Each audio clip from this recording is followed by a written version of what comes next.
Hello, everybody. Welcome to a new podcast I'm calling Grow Up, Level Up, a podcast where we talk about the importance of play and how playing stuff, games, video games, tabletop games, how that kind of influences our life development. This project is a personal project of mine that I've wanted to do for a really long time. And yeah, thank you for checking out episode 1. If throughout the episode you have any comments or suggestions, you can always DM me at SamsonXP on Twitter or Instagram. Just thought I'd get the plug out there early. But yeah, the reason why I want to start this was because video games are like $1 billion business worldwide, but nobody ever talks about it like we do movies or music. We don't talk about it as influential, but as people grow up and grow older, there are tons of people that play video games that influence their lives just as music and movies do. So I want to start this podcast to kind of interview people that work or do interesting stuff and talk about how video games influenced their development and their life so far. So today on our first episode, we have my oldest friends, my longtime Overwatch Quick Play teammate, general arts enjoyer, Travis Anderson. Travis is currently a designer over at Unity. He's worked in the art space for over 10 years. He's done art for everything that is visual, from board games such as the Mysthea series. If you're watching the video, you can see some of the figurines here. He's worked on TV shows such as Snowpiercer and The 100, and he's worked on games, some that you might have heard of, called Call of Duty and FIFA. The digital art space is super tough and unforgiving as well. So today we're going to ask how and why Travis decided to pursue a career in here and how playing video games growing up influenced that decision. So welcome, Travis. Yay! I'll insert in some some crowd noise. Yeah, some crowd noise later. But yeah, welcome to the podcast, episode 1. How are you doing? Thank you for having me here, Samson. No. I'm doing well. It's been a quieter day for work, so that's always a blessing in this industry. Yeah. Just having some water here. Did have iced tea, but that suddenly ended up on the floor today. Yes. So. Before we started recording, we're like, okay, we'll prep our drinks. And then if you're watching the video, we got this foldable table here as our makeshift podcast studio. And then, as we set everything down, the whole table collapsed. Yeah. But we're giving it a second chance. So hopefully we did a stress test, so everything should work out okay. Yeah, exactly. So what are you drinking today during the pod? Sorry, I might have missed that. Well, I was drinking iced tea, but now I'm drinking water. Excellent. And for myself, I got my Yellow Dog Pale Ale, one of my top things in the world. He's not sponsored. Yeah, not sponsored. But if Yellow Dog does want to sponsor us, we're right here. Yeah, mm-hmm. Just call us up. not gonna say no. All right. So this is a question I ask all our guests on this podcast, even though you're the first one. What are your top 3 games of all time? Could be tabletop games, video games, but what top 3 games of all time? Gotta be the Portal series. That's why I got a Portal gun on our desk here. But also I love the TF2 series, and I would say the BioShock series are my top 3. I'm very big on this sort of environmental storytelling. Give me a world that I have to explore and find out more about. And then I find secrets about it as I delve deeper into it. Always about those types of stories. Awesome. Hey, that's awesome. And I can't wait to hear more about that. But I guess before we dive into the game part, tell me what you do for work. What do you do for a career? How'd you end up I mentioned it before, Unity, but how'd you end up at Unity? So it's quite a long story. I'm a concept artist, but I went to school for animation. So I went to Emily Carr University of Art and Design. And was there for my bachelor, which is for 4 years. And I thought for sure I was going to go animation. We're going to get in there, going to make moving pictures, going to make it happen. But I found out that about in the 3rd year, maybe closer to the 4th year, that animation consisted a lot of working with graphs and a lot of working with a sort of a gray character while you're animating. So I decided to try my hand at more of the illustration. Works for some board games, some of that Samson's already said, Mysthea and Bushy's Roads trading card games. But also then I got my first break working in a little VR company called Metanaut, which was lovely. They paid me first with a VR headset. That was my first paycheck. What VR headset was it? Oh, it was a Vive, like the first edition Vive. That was like the oldest kind of chunky ones that looks like you're looking at a TV way too close so you can see the dots. And oh my gosh, it was pretty rough. But I was hooked on VR for a while because it's certainly fixes some of the problems I have with 3D. From there, I managed to worm my way into UBC. They were doing projects with them, and I managed to be part of their emerging media program. And from there, I navigated and got a call at my sister's wedding to come work for TV on Views Effects. At the wedding? Well, not really at the wedding. It was kind of like the weekend of when it was going to happen. And they were like, can you start Monday? And I'm like, sure. And I come on down, and they don't even have Photoshop set up to me or even a tablet for me to work on. Oh, interesting. Managed to worm my way into there. Managed to find my way into Atom Hawk once the COVID stuff went down. And was there for about 2 years. And then I finally found my first chance at Unity to work on games as well. So went from TV to games at Atom Hawk, and then sort of a different style of games at Unity, as well as more technology-based concept art and design. Okay, and so was the goal always to get into games, or was it more of like, this is a fun, happy accident? Or do you think that you always want to get into games, you just had to do like the hard stuff at TV first? It was more like I was trying to figure out the way to get there. There wasn't really a roadmap. Everyone says that there's different ways to kind of get to a concept art position, but it was tough to do.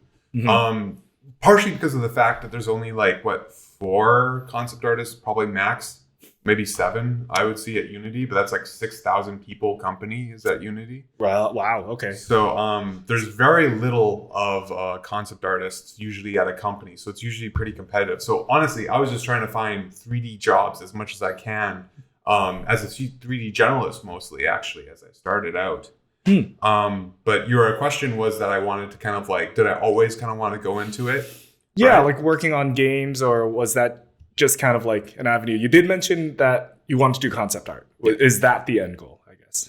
Well, I definitely do, I think. I love creating things. I love telling stories with imagery. I think as concept art, this sort of field develops, we might be making more and more of the actual production in our first initial stages. As concept artists are now using things like Unreal to do their imagery moving and set up the actual cameras and such. But who knows? It might be an art director role might be in the future at some point too. That's cool. That's exciting.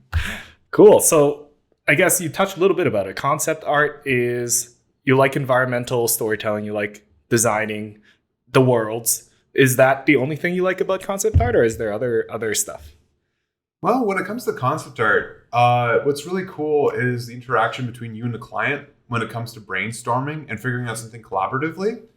And probably the neatest part is as that relationship develops, that gets passed on to other people who are actually a lot more talented than you, who go in and take sometimes your just as could be sketches, and they make them beautiful pieces of work. Just absolutely amazing. I recently worked on a show called The Imperfects, and seeing sort of the chupacabra design that I kind of roughly made in 3D, kind of did some paint over work, brought to life with animation, the rigging, the subsurface scattering for the ears, and it looked like a real thing. So I'm like, wow, that's pretty cool. And where can people see your chupacabra? Oh yeah, that's on Netflix Productions. So it was pretty fun. Okay. Yeah. The Imperfects, right? Yeah, The Imperfects. Cool. So talking more about concept art, I guess, what's your approach to concept art? Like when you're given, say, the chupacabra, what was kind of your first go-to? Like, do you look up other chupacabras? Do you just I don't know, drink some tea and lie in bed and think about it?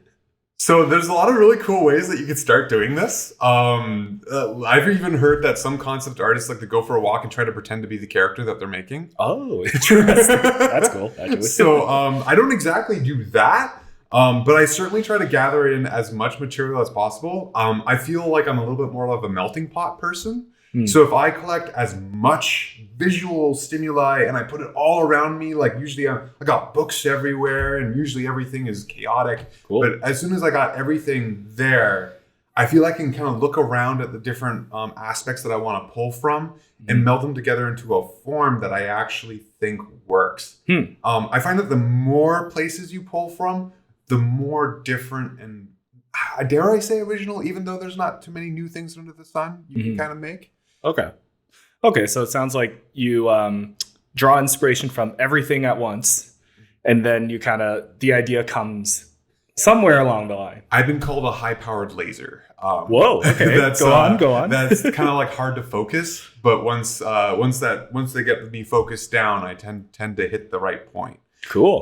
But that's the problem is that usually my beam is a little wide, and I have to slowly narrow it down. Even when I'm painting and when I'm creating concept work, it's a lot like focusing a camera lens. Yeah. Oh, that's pretty cool. I never heard of that, but yeah, if it works for you, it works for you. I mean, that's awesome. It does work, yeah. Yeah. No, that's cool. Okay. Biggest inspirations is could be people or other forms of media for your work, or maybe as you as a person. Well, growing up, my favorite artist of all time's got to be James Gurney. He draws these amazing dinosaur books that are like basically about a civilization that humans living with dinosaurs. And as a kid, getting this book that's basically written like a journal with fantastic oil illustrations in it, that was magical. And basically kind of told me that I could build my own worlds if I got good enough, with enough filigree, with enough precise sort of artwork. I can make it believable the same way that he did. So that was like a really big inspiration. And then the more modern ones that I've been getting as I've been going, recently I've always been a big fan of Simon Stalaheg's work and his Tales from the Loop series. Okay. As well as Peter, and I'm saying his name wrong, so I apologize. Peter Jabelinski, I believe. Sure. Yeah. Cool. Okay, so it sounds like you want to do what... Sorry, who was your childhood? James Gurney. James Gurney. You want to be like James Gurney and build worlds and inspire others, or build worlds with so much detail that people live in there almost. Well, it provides an escape. It provides like a way for you to channel your ideas, your sort of, because sci-fi as well as fantasy allows us to look at our world with a different lens and a different sort of it inspires what could be, or could inspire and look at what exists already with a different lens. So I really like that as it, and the simple act of exploring it and spending time in it is just a joy. Cool. I dig it.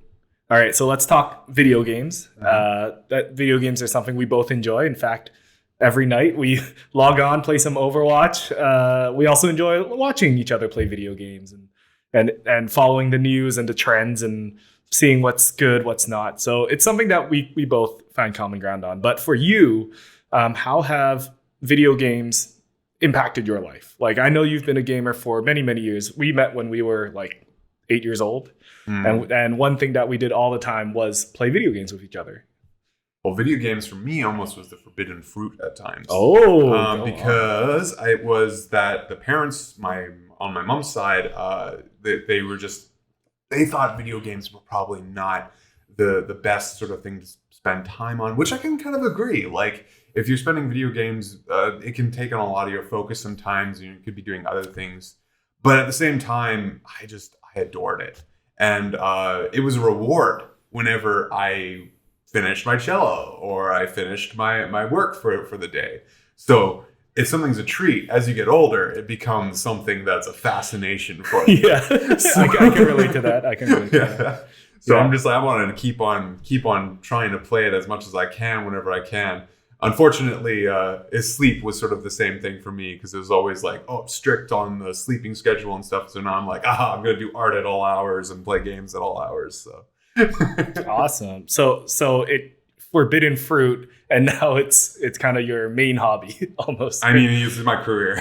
Also that, yeah. Well, Yeah. Yeah. No, But that's awesome. I think they've definitely warmed up to games. In fact, I've tried to get my dad to play some more Mario at some points. I got him to Nice. play Journey at one point, which was pretty cool. Journey's really good. Yeah, I'm like, that's a that good would be one. a perfect one to start them off with. Mhm. But I think it's just going to be tough for like the older generation that hasn't grown up with it to wrap their brains around a 3D space versus a 2D one. That's true. Yeah. Yeah. It's kind of being able to navigate, a 3D space when all your frame of reference is 2D. It's a flat picture. Yeah. Yeah, that's definitely, there's been some studies done around that, and it's quite interesting. And now with like the kids growing up with like Minecraft, Roblox, like Valorant, where you're always thinking about what's around you, like theoretically, like we're breeding a whole new generation of gamers. We have jargon. We have like things that like I heard recently that VR chat rooms now have their own sort of lingo for interacting with each other. And, For sure.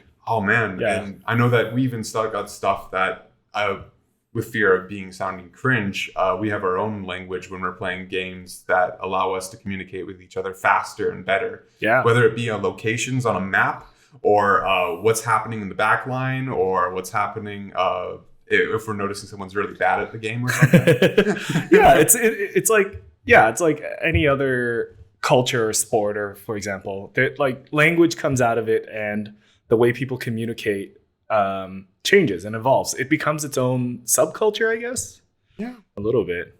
Yeah, very interesting stuff. It's a very human thing to think about for games, and the way that it influences culture and experiences, I guess, more or less. Yeah, and language in general. Yeah. Okay. So, what about video games do you think like makes it, well, better might not be the right word, but makes it special compared to like an older medium of entertainment, like movies and music? I pulled those examples before, or books. Like, what in video game makes it a little more, I guess, separate from other forms of entertainment or art? Well, the easiest answer would probably be the interactability, like being able to interface with the story in a more direct way, which is better for immersion, right? You'll be able to become the character that you've always wanted to play, compared to a book where you have to kind of envision yourself in there, or you're usually following another character around. This time you actually make those choices yourself. And the play that can happen with the choices that you make within games, it's still an unexplored medium. It's true. Yeah. Yeah, I think that's a good point you bring up, because a recent game that came out, Elden Ring, like is a game that's such a sandbox that everyone kind of like goes to the same landmarks, the same enemies, the same storylines, but the order that you go in changes, and that ends up being like, we end up having discussions about, oh, did you do this yet? Oh, watch out for this, like you don't want to run into this. So I don't know, that kind of builds up the social part of gaming that makes it special. Cool. Okay. Growing up, maybe until the age of 18 when you graduated, what was your favorite game? And you can name multiple if you want, because I know we 18 years is a long time. We all grow up differently. So I would say probably again is TF2. That one I played probably the most compared to the Overwatch with you and the rest of the guys. Sorry, before you go on, what's TF2? Oh, sorry. Team Fortress 2, made by Valve. It's their sort of sequel to an original game that I never got to play, but I came into a little late due to their amazing trailers. Oh, okay. Their character trailers that happen in TF2, the Meet the Heavy, Meet the Pyro, they portray these amazingly fleshed out characters that feel so real and so amazing. And I just was drawn in immediately after seeing the Meet the Heavy trailer.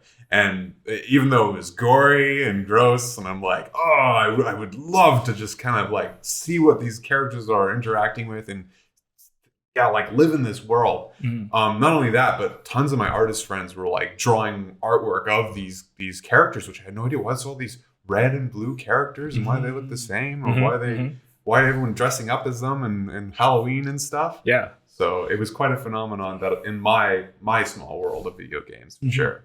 So kind of like the outside of the video game with the art and the fandom and the cosplay pulled you in to play the video game, and that kind of rocketed you towards this this avenue of I want to work in 3D in games, make characters. Oh, true. Yeah, I guess it's like that one. Well, TF2 more actually made me want to play the game. But it's true that the design of the characters made me want to try to make my own characters. But when it came to like the actual world and wanting to get into games itself, because maybe I misunderstood your original question. No. Portal 2, I think, does a better job of it, which is also a Valve game. A trend. A trend here, you're kind of noticing. I just think Valve makes amazing games, and I wish they would make more. But that one was cool because the world that they built was like a perfect blend of humor and really dark. It's kind of like underground sort of elements, and an aesthetic that is iconic to this day, similar to TF2, but sci-fi has never really had a more iconic look to Portal. You see a companion cube, you see the portal gun, you see anything that's sort of like part of that world, you can know it immediately, right? So that was one of the ones that I'm like, oh yeah, I want to make stuff like this. Like something so original that I guess when did the first Portal come out? Like 15 years ago, 20 years ago? Like it'll still hold up. Yeah, and then I remember playing Portal 1 and Portal 2 in quick succession. I was just like, this is the greatest thing I've ever seen. That's awesome. Do this. Some say it's still the greatest game out there. I mean, if you haven't played it, certainly give it a shot because, oh man, you're missing out. Yeah. It's a great story. Yeah. So do you think Portal was the game that had the biggest impact on your life development? Like in not just career-wise, but like as a person and what your interests? Dang, that's a tough one. Because when it comes to life development, that means then it's like it's almost got to change the way that you view your world, or not necessarily change, but reinforce, or maybe like it sparked something that you're like, oh, this is one of my values, and this is one of my values.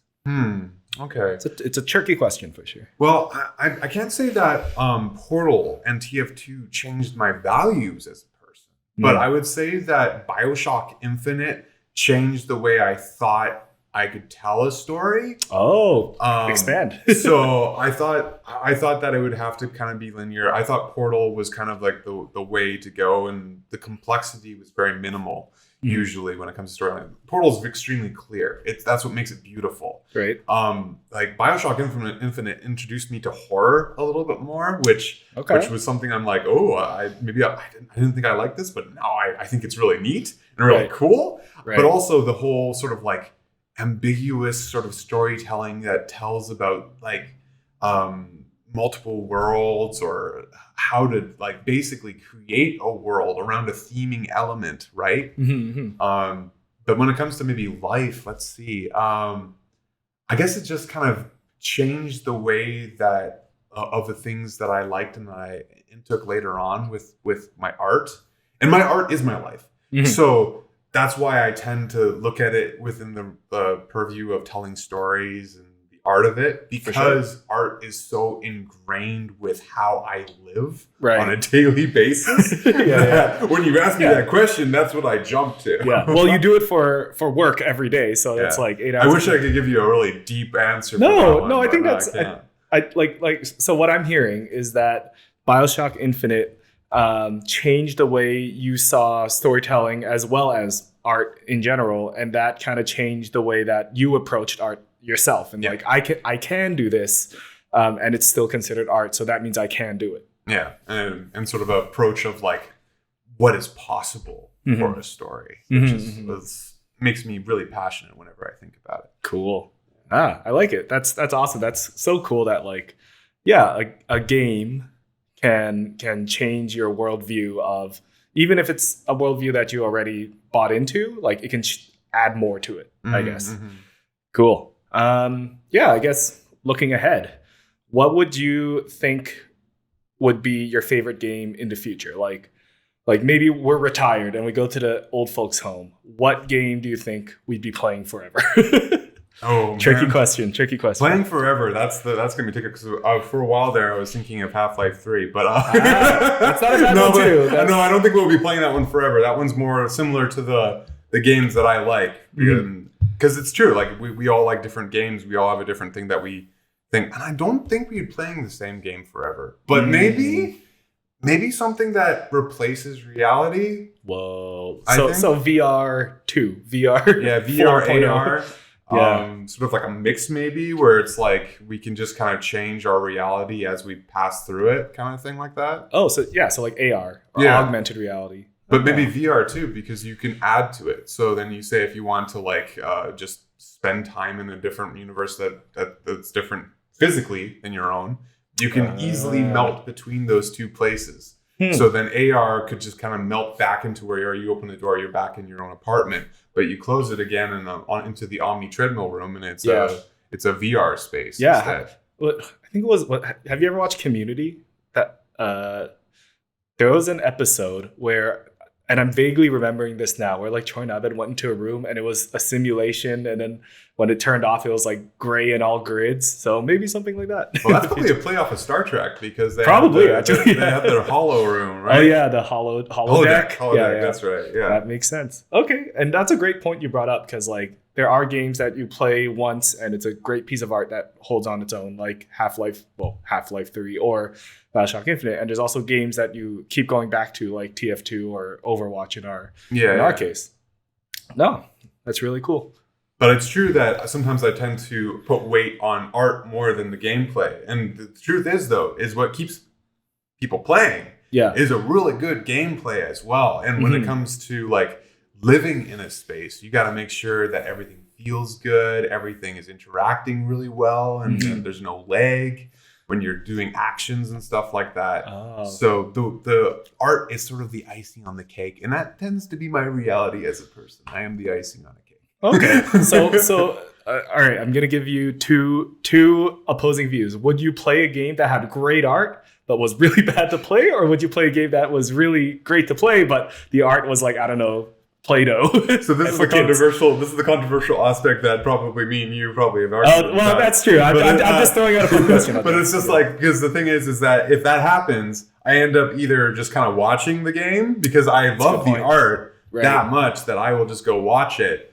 Or I will try to muscle through it because you love it so much. Yeah, and that's why one of the things that's on my to play list, even though I've heard some that's a little rough at times, is Atomic Heart. But it's been waiting to pull the trigger on that because I'm hoping that they sort things out a little bit more before. Like the technical side. Yeah. So I'm just kind of like holding back. Maybe they might figure something out. So. Yeah. I guess that's a very games central thing. Is like not only does it have to look good, sound good, feel good, or look good and sound good, but it also has to like feel good to the person to use or to play. Well, I know that you certainly like the more gameplay aspect things as the main element. Right? Yeah. I prefer. Well, I'm drawn to games that don't necessarily have the craziest graphics or most unique art style, but as long as it's like fun. Like what's a silly game? I've been playing this game called Peglin. Yeah, there you go. Peglin is like very cutesy and it's pachinko, but then it's like roguelite, and I just sit back and I click one thing. It's not even like complicated gameplay. I just click one button.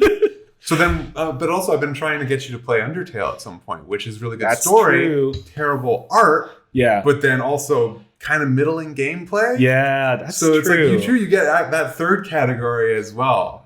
So that's true. Writing is I think in the grand scheme of things, and maybe that's something we didn't actually touch on is the writing. The writing can be a thing that carries a lot. Yeah, and that's not really a factor that we consider very often. Yeah, definitely. I think on narrative games, people are like, oh yeah, it's like watching a TV show. You just got to get A to B. But then like writing in games really does drive it through because there is writing when you are walking around in the game, like in Borderlands, for example.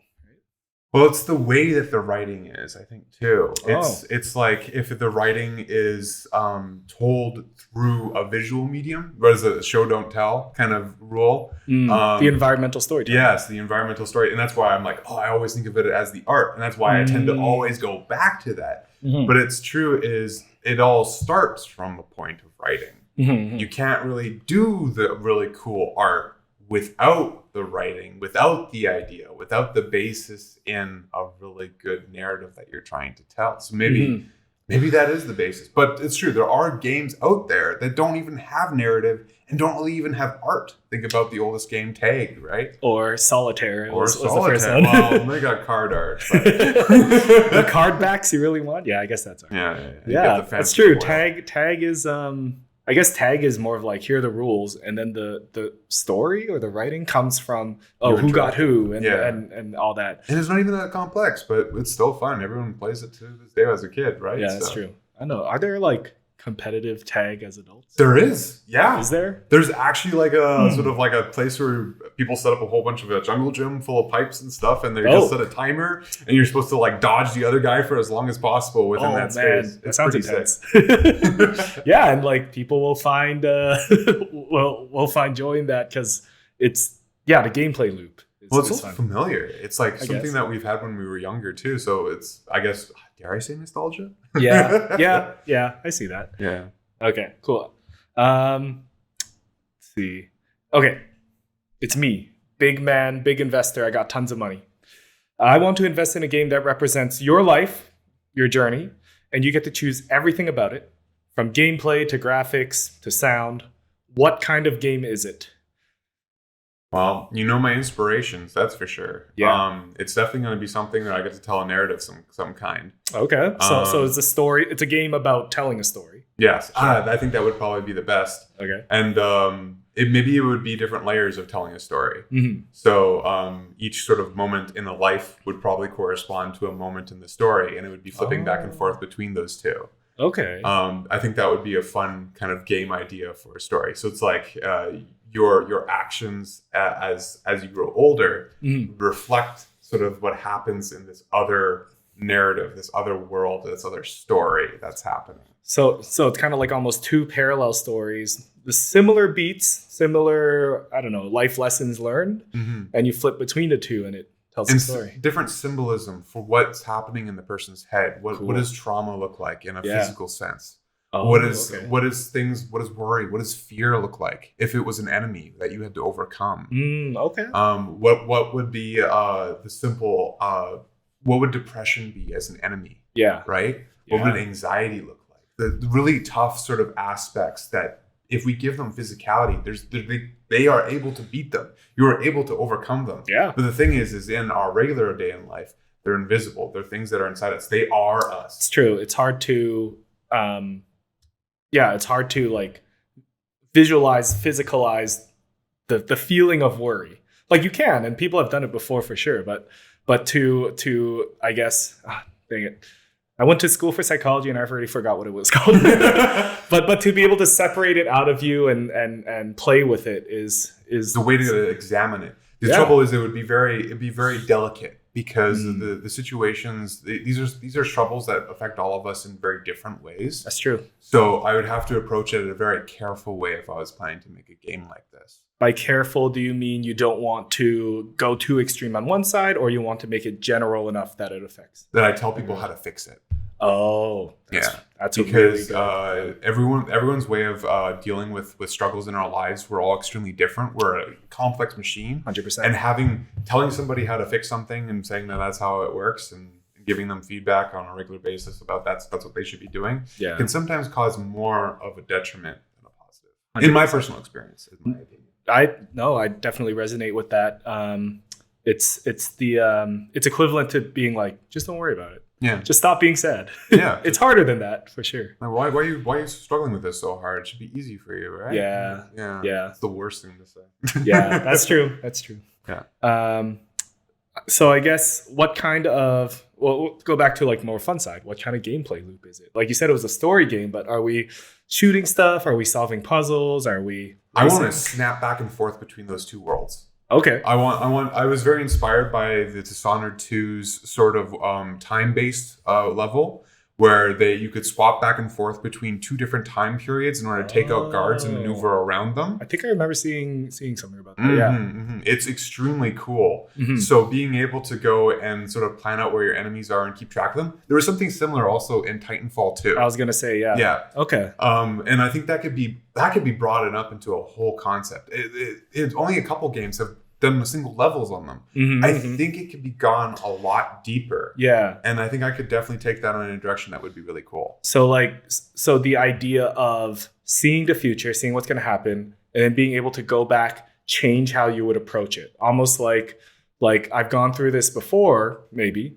How would I change what I do to do things differently? Similar, sort of. More like it's the butterfly effect. Okay. So it's like when you go back in this other world, when you change something in that one, and also since this isn't actually time based, this is your own mind. It's kind of Psychonauts kind of esque, where it's like this is a representation of a psyche in some ways, but also it's a narrative space. It has all the trappings, and as the person grows, it matures with them as the story develops and as we tell about this person's life up until the end. Cool.